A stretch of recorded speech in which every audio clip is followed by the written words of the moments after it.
बच्चों, आपका फिर स्वागत है रे क्लासेस फिरोजाबाद में। हमारा चैप्टर चल रहा था some basic concept of chemistry. उसमें हम पढ़ रहे थे laws of chemical combination. Laws of chemical combination में 5 लॉज हैं। पहला था law of conservation of mass, दूसरा था लॉ ऑफ डेफिनेट प्रोपोर्शन या लॉ ऑफ कांस्टेंट कंपोजिशन। अब आज हम पढ़ेंगे थर्ड लॉ, जिसका नाम है law of multiple proportion. Law of multiple proportion की आज पूरी डिटेल करेंगे अपन इस वीडियो में। तो लॉ ऑफ मल्टीपल प्रोपोर्शन शुरू कर रहे हैं। हेडिंग है लॉ ऑफ मल्टीपल प्रोपोर्शन। ये लॉ आपका जॉन डाल्टन ने दिया। डाल्टन नाम सुना होगा, है ना? दिया कब? 1803 में। कब दिया? 1803 में। किसने दिया? जॉन डाल्टन ने। ठीक, ये नोट कर लिया। अब इस लॉ में उन्होंने कहा क्या? इस लॉ में इन्होंने कहा when two elements combine to form two or more than two compounds, then the masses of one element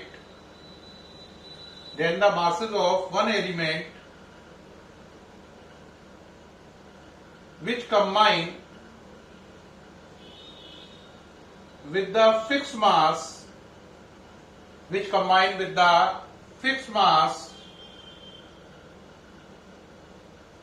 of other element are in a simple whole number को whole number ratio, simple whole number ratio. आपको पूरा पढ़ पा रहे हैं आप? क्या लिखा है? When two elements combine to form two or more than two compounds, then the masses of one element which combine with the fixed mass of other element are in a simple whole number ratio. क्या बोला इन्होंने? When two elements combine to form more than two compounds, then the masses of one element which combine with the fixed mass of other element are in a simple whole number ratio. अब बच्चा कहेगा sir इसका मतलब क्या हुआ? इसका मतलब यह हुआ कि अगर दो एलिमेंट आपस में जुड़कर दो या दो से ज्यादा कंपाउंड बनाए, अगर दो एलिमेंट आपस में जुड़कर दो या दो से ज्यादा कंपाउंड बनाए, उनमें से आप एक एलिमेंट का मास फिक्स कर दो और दूसरे एलिमेंट के मासेस को निकाल लो। एक एलिमेंट का मास फिक्स करके दूसरे एलिमेंट के क्या निकाल लो? मासेस। और उनमें ले लो रेशियो। क्या ले लो? रेशियो। तो वो रेशियो होल नंबर आएगा। कहोगे सर दोबारा बताओ, है ना? पल्ले नहीं पड़ी बात। ठीक, दोबारा सुनो। दो एलिमेंट आपस में जुड़े और उन्होंने दो या दो से ज्यादा कंपाउंड बनाए। आप उसमें से क्या करो? एक एलिमेंट का मास फिक्स करके दूसरे एलिमेंट के मासेस निकाल लो। दूसरे एलिमेंट के जो मासेस आए उनमें रेशियो ले लो, तो वो रेशियो होल नंबर होगा। होल नंबर का मतलब पूर्णांक, कंप्लीट नंबर। ठीक। अब बच्चा कहेगा अभी भी सर पल्ले नहीं पड़ रहा। अब ये पल्ले पड़ेगा एग्जाम्पल से। देखना जरा, ये पूरा नोट कर लीजिए। एग्जाम्पल से अल्ट्रा क्लियर होगा। ये नोट कर रहे हैं? करते जाइए जल्दी से। ठीक, चलिए भाई अब समझिए क्या कह रहे हैं। देखो बेटा, एग्जाम्पल में आप बात समझना। मान लो मैंने दो एलिमेंट लिए, वो दो एलिमेंट है सी और ओ, है ना? कौन से हैं? सी और ओ। आपने इन दो एलिमेंट से लेकर दो कंपाउंड बनाओ, तो एक कंपाउंड बना सीओ और एक कंपाउंड बना CO2। दो एलिमेंट ने मिलकर कितने कंपाउंड बनाए? दो। ठीक, तो आपने लिख लिया CO और CO2, ये दो कंपाउंड है। CO के अंदर अगर आप देखें C है और O है, सही है नहीं? अगर आप C और O के अंदर इसमें देखें, एक कार्बन का मतलब 12, एक O का मतलब 16। इसमें एक कार्बन का मतलब 12 और 2 O का मतलब 32। अब आप किसी एक एलिमेंट का मास फिक्स करो, फिक्स जिसका करो उसकी आपकी इच्छा, आप उसे कुछ भी मान लो। तो आपने किया fixing of carbon, fixing of क्या किया, कार्बन। तो जिसे फिक्स करो उसे आपकी इच्छा कुछ भी मान लो, आपकी इच्छा, आप उसे कितना मानना चाहते हैं। आपकी बुक जनरली जिसे फिक्स करती है उसे 1 ग्राम मानती है ना। आपकी बुक क्या करती है, जनरली जिसे फिक्स करती है उसे कितना मानती है, 1 ग्राम मान लेती है। तो मैंने कार्बन को फिक्स किया, आपकी इच्छा है तो आप चाहे तो ऑक्सीजन को फिक्स कर सकते हैं, ये आपकी इच्छा पर है। आप किसे फिक्स कर रहे हो, सी को या ओ को। जिसे फिक्स करोगे उसे 1 मान लेना है। मैंने किसे फिक्स किया, सी को, तो मैंने सी को दोनों केस में कितना मान लिया, 1 1। अब ओ को निकालूंगा। अब जरा सोचो, सी 12 था तो ओ 16 था। अब सी कितना हो गया, 1, तो ओ कितना हो जाएगा। जो चीज फिक्स होती है ना, देखो ये पहले 12 थी तब ये 16 था, अब ये चीज 1 है तो ये कितना होगा, आंसर ये होगा 16/12। करना समझ में आया या नहीं। आंसर, जो चीज फिक्स की जाती है वो चीज डिवाइड में जाती है। अब बताओ, ये 12 था तो ये 32 था, ये 12 था कार्बन तो ओ कितना था, 32। आपने किसे फिक्स किया, कार्बन को, तो इसका मतलब ओ की वैल्यू क्या हो जाएगी, ये चीज डिवाइड में जाएगी, 32/12। तो इस एग्जाम्पल में अभी तक आपने क्या देखा, सी और ओ दो एलिमेंट ने मिलकर दो कंपाउंड बनाए, सीओ और CO2। आपने सी को फिक्स करके 1 ग्राम मान लिया और ओ के आंसर निकाल लिए। आपने सी को फिक्स किया, ओ के आंसर निकाल लिए। अब ओ के आंसर जो निकाले इनमें रेशियो लेना है। तो ओ का एक आंसर है 16/12, एक है 32/12। Ratio low, 16/12 divide by 32/12। 12 से 12 कैंसिल, 16 और 32 बचा। रेशियो ले लो, कितना आया, 1:2, जो कि क्या है, होल नंबर। क्या है, होल नंबर। अब जरा डेफिनेशन पढ़ो। When 2 element carbon oxygen combine to form 2 compound, है ना, then the masses of 1 element which combine, masses of 1 element का मतलब oxygen, which combine with the fix mass of other element are in a simple whole number ratio. अब इसको दोबारा से समझो। इस एग्जांपल में मैंने क्या किया, सी और ओ ने मिलकर दो कंपाउंड बनाए, सीओ और CO2 बनाए, कोई कंफ्यूजन नहीं। आपने एक एलिमेंट कार्बन को दोनों केस में कितना मान लिया, 1 और 1, और दोनों केस में ऑक्सीजन के आंसर निकाल लिए। कार्बन को 1 माना, ऑक्सीजन का आंसर निकाल लिया। फिर ऑक्सीजन के जो आंसर आए उनमें रेशियो ले लिया। क्या ले लिया, रेशियो। तो रेशियो क्या आया, होल नंबर आया। पूरी बात समझ में आई। यानी दो चीजें आपस में जोड़कर दो या दो से ज्यादा कंपाउंड बनाएंगी, उनमें से एक चीज को 1 ग्राम मान लेना है, दूसरी चीज के आंसर निकाल लेने हैं। फिर दूसरी चीज के जो आंसर आए उनमें रेशियो ले लेना है, तो वो रेशियो होल नंबर आएगा। कहोगे सर समझ में अब आ गई है बढ़िया से, मैं कहूंगा वेरी गुड। लेकिन एक एग्जाम्पल और देते हैं जिससे और अच्छा समझ में आए। देखो बेटा, एक एग्जाम्पल और देखो, ये भी हटा है इसे। देखो, आपने लिया H और O को, आपने एलिमेंट लिए H और O, बोलो कौन से लिए, H और O। H और O से दो एलिमेंट है, कंपाउंड बनाओ। एक कंपाउंड मालूम है मुझे H2O पानी, और दूसरा मालूम है हाइड्रोजन परऑक्साइड H2O2, सही। तो आपने लिखा H2O H2O। H2O में देखो जरा, 2 H है, 2 H का मतलब 2, O का मतलब 16। H2O2 में 2 H है, 2 H का मतलब 2 और 2 O का मतलब 32। अब आपको एक को फिक्स करना है, या तो H को या O को। अब एक बच्चा बोलेगा सर किसको फिक्स करूं, H को या O को। मैं कहूंगा जिसे तुम्हारी इच्छा है, जिसे फिक्स करना है उसे 1 ग्राम मान लेना है। अब आप किसे फिक्स करना चाहते हो, हैं, तो आपकी इच्छा है जिसे चाहो। मैं H को कर रहा हूं, तो मैंने लिखा है क्या, फिक्सिंग ऑफ H। आप चाहो तो फिक्सिंग ऑफ O भी कर सकते हो। फिक्सिंग ऑफ H, जिसे फिक्स किया उसे कितना मान लेंगे, 1, तो इसकी जगह दोनों जगह 1 आ गया। अब आंसर किसका निकालेंगे, O का। कैसे निकालेंगे, मैंने बताया था जो फिक्स किया जाता है उसकी वैल्यू डिवाइड में जाती है। तो 16/2 हो जाएगा इसका आंसर, और यहां पे इसका आंसर हो जाएगा 32/2। 16/2 कितना हो गया बोलो? 8। 32/2 कितना हो गया? 16। अब ऑक्सीजन के आंसर आ गए 8 और 16, इनमें रेशियो ले लो। तो 8/16 डेट इज 1:2। या 1/2 लिख लो, है ना, 1/2 या 1:2।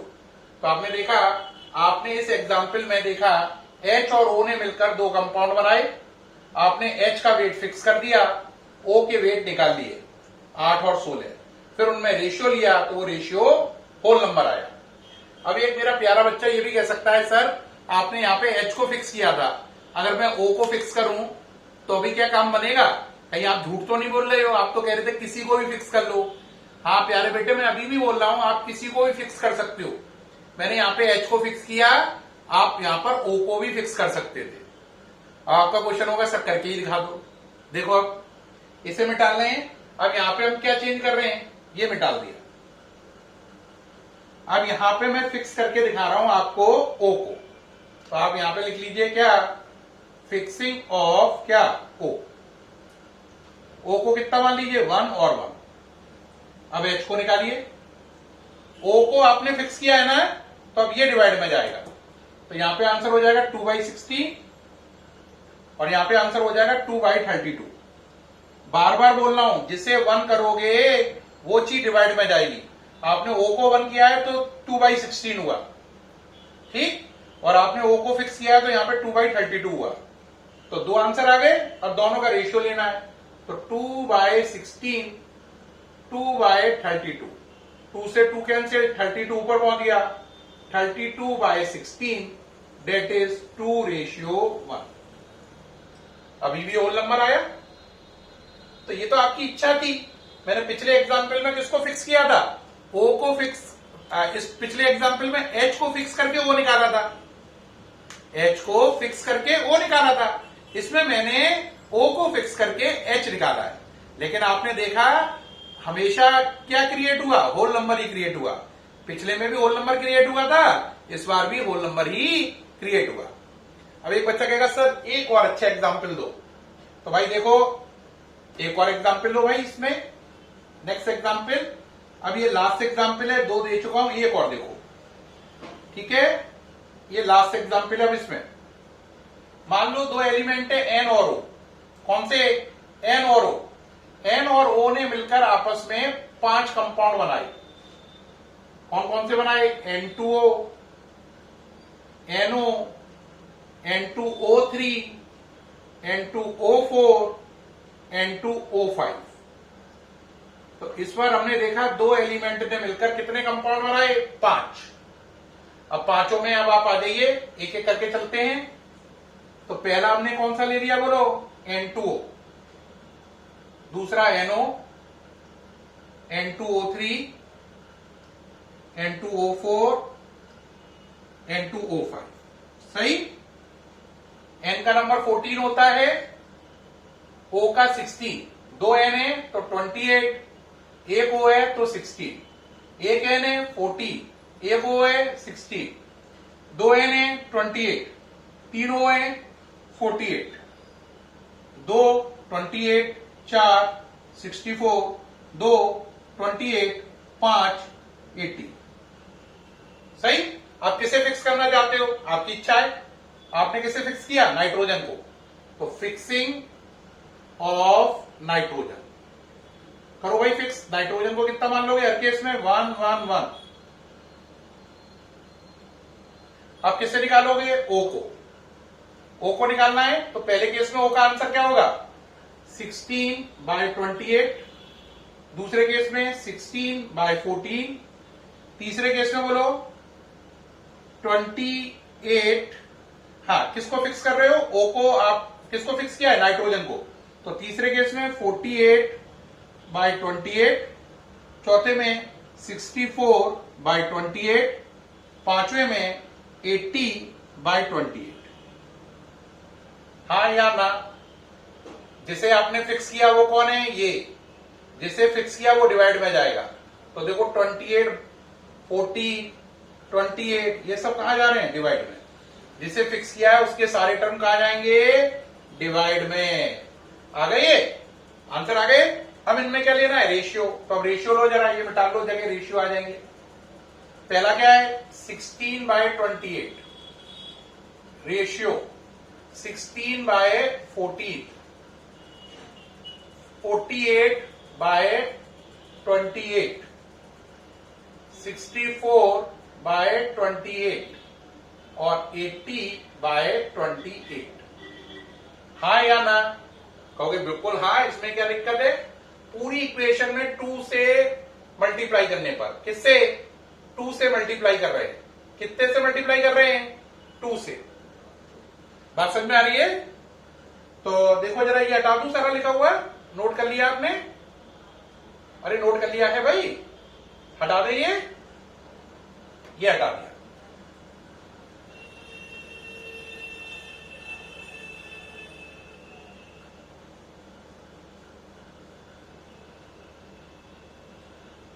ये पूरा हट गया, ठीक है बेटा। अब जरा देखो भाई, पूरी इक्वेशन आ गई, ठीक है।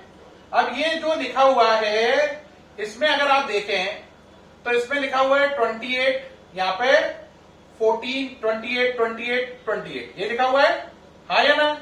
इसी को कोई आदमी अगर ऐसे लिख दे 16/28,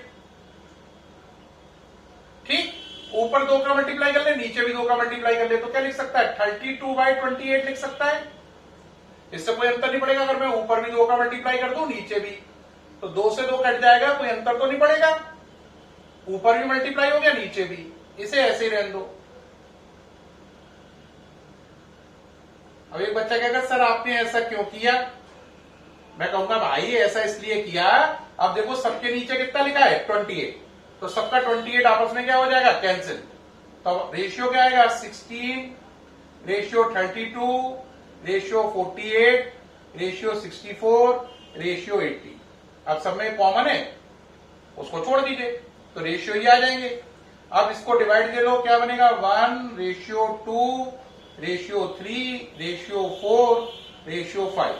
तो सारे रेशियो क्या आए, होल नंबर। तो आपने इस एग्जाम्पल में देखा कि नाइट्रोजन और ऑक्सीजन ने मिलकर 5 कंपाउंड बनाए, 1 2 नहीं, 5 सीधा, है ना। NO, N2O, N2O3, N2O4, N2O5। उसमें से आपने नाइट्रोजन को फिक्स कर दिया और ऑक्सीजन के आंसर निकाले। ऑक्सीजन के कितने आंसर आए, 5। नाइट्रोजन को फिक्स करके किसके आंसर निकाले, ऑक्सीजन के, कितने आंसर आए, 5। और उन आंसर में आपने क्या ले लिया, रेशियो। तो रेशियो क्या आया, होल नंबर। तो क्या कहा इस लॉ में, जब 2 एलिमेंट आपस में कंबाइन होकर 2 या 2 से ज्यादा कंपाउंड बनाए, उनमें से एक एलिमेंट को आप 1 ग्राम मान लो और दूसरे एलिमेंट के सारे आंसर निकाल लो। एक एलिमेंट को 1 ग्राम मान लो, दूसरे एलिमेंट के सारे आंसर निकाल लो। फिर उनमें क्या ले लो, रेशियो। क्या ले लो, रेशियो। तो वो क्या आएगा, होल नंबर। ठीक, रिपीट कर रहा हूं, 2 एलिमेंट आपस में मिलकर 2 या 2 से ज्यादा कंपाउंड बनाए, उनमें से आप एक एलिमेंट को 1 ग्राम मानते हुए दूसरे एलिमेंट के सारे आंसर निकालो, फिर उनमें रेशियो लो, तो वो रेशियो होल नंबर आएगा। यही कह रहा है लॉ ऑफ मल्टीपल प्रोपोर्शन, जिसे जॉन डाल्टन ने 1803 यानी 1803 में दिया था। उम्मीद है इस वीडियो से आपको लॉ ऑफ मल्टीपल प्रोपोर्शन और उसके तीनों एग्जाम्पल बिल्कुल अल्ट्रा क्लियर हुए होंगे और दिमाग में बिल्कुल फिट हो गया होगा लॉ ऑफ मल्टीपल प्रोपोर्शन। सामने से हट गया हूं, देख पा रहे हैं? ठीक है प्यारे बच्चों, अब आपसे नेक्स्ट मुलाकात होगी नेक्स्ट वीडियो में। उम्मीद है ये वीडियो बहुत अच्छा लगा होगा, बहुत बहुत पसंद आया हो, प्लीज कॉम्प्लीमेंट करें। Thank you.